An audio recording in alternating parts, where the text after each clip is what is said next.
Identification and assessment of MLFT risks.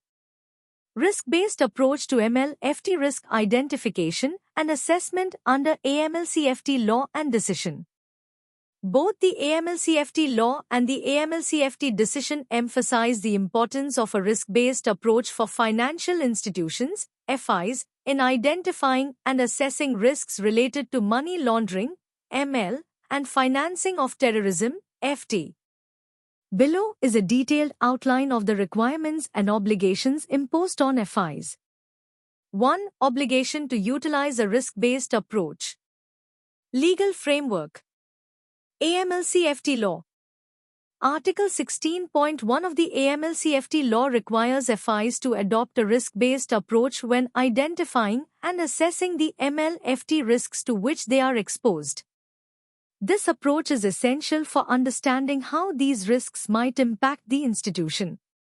2. Continuous risk assessment. Requirements for FIs.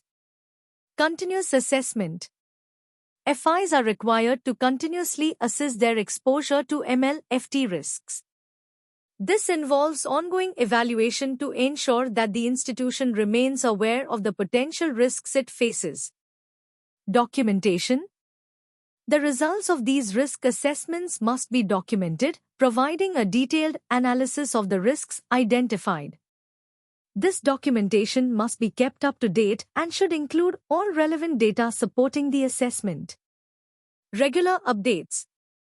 The risk assessment process must be dynamic, with regular updates to reflect changes in risk factors as outlined in the implementing regulation of the decree law. 3. Obligation to maintain and provide documentation. Supervisory expectations.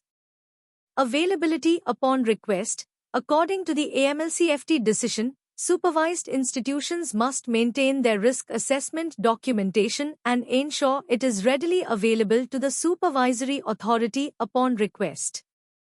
Up-to-date records. Institutions are required to keep their risk assessment operations updated on an ongoing basis, ensuring that the information is current and reflective of the institution's risk environment.